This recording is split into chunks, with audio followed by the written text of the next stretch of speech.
Welcome to the night at the Symphony, where we will be introducing you to the classical era.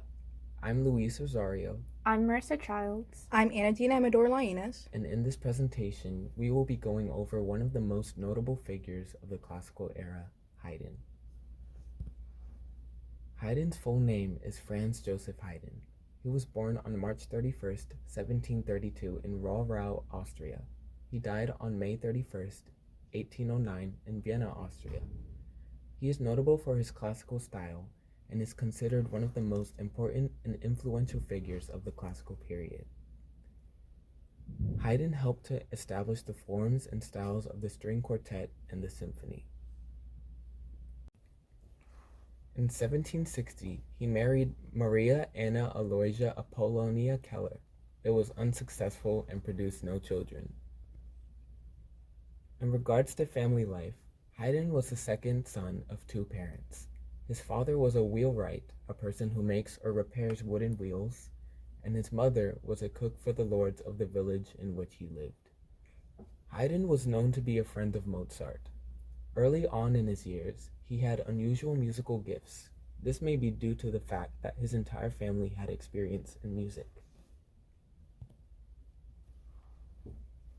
At the age of 6, Haydn was sent to live with his cousin, who was a principal and a choir master, to learn more about music and improve his skills. At the age of 8, Haydn was noticed by the musical director of St. Stephen's Cathedral and moved to Vienna to study in the choir school for 9 years. Unfortunately, he was expelled from the school and choir due to his voice changing and was left to fend for himself at the age of 17. He continued with his passion for music by working musical odd jobs and by continuing his studies within the world of music via self-instruction. Haydn worked within the classical style of music and composition. He worked mainly with quartets and symphonies and helped establish these as the new main styles and forms. Calling from drastic dynamic changes, tempo changes, and repetitive motifs are very prominent within his pieces. Haydn kept much of his music in a light and bubbly fashion. This style, along with the flexible rhythms and repetitive structures of his songs, allowed the melodies to get stuck in the heads of his listeners. Because of this, he was able to introduce the first chorus and the first chamber groups. The first piece we are going to introduce by Haydn is Symphony No. 94, Movement 2, Surprise. In this symphony, he lures his audience into a sense of peace until the harsh hit of the timpani surprises everyone and engages the audience. Simple notes dancing in a scale in an innocent-like manner. Suddenly, the orchestra comes together in fortissimo, and the excitement of the composition engages the audience into his multiple variations of a simple melody.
Another piece by him is the String Quartet No. 53, opening 64, The Lark. This piece has a flowy high melody that later envelops the whole quartet. It involves many complementary trade-offs between sections and uses a lot of contrast between the fast and short notes akin to staccato and the long and airy notes close to legato.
His last of his many notable works is Symphony No. 101, The Clock, Movement 2, Andante.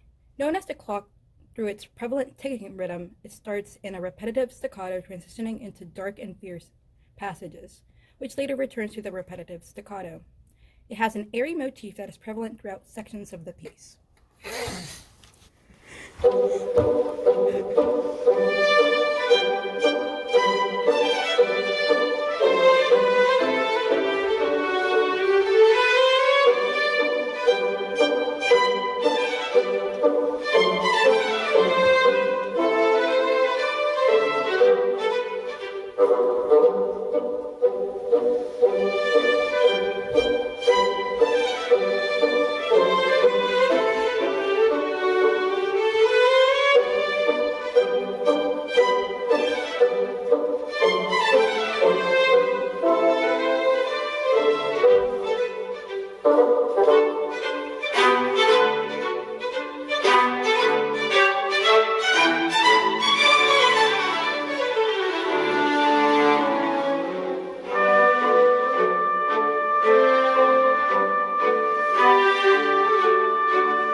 Thank you for listening to this presentation.